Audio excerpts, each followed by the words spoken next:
C'était une tradition qui était instaurée dans la ville de Pointe-à-Pitre. Chaque année, nous n'avons pas pu le faire entre 2020 et 2022 avec le Covid, mais sous l'impulsion du service des sports de la directrice, l'idée c'est qu'après une si belle année olympique, on devait renouer en 2025 pour récompenser et surtout encourager les sportifs de Pointe-à-Pitre.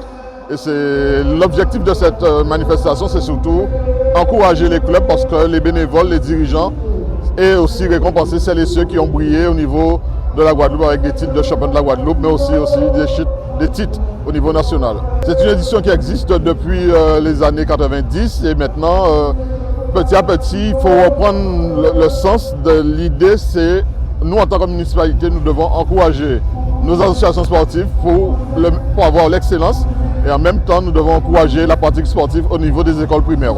Donc c'est un tout dans une politique sportive.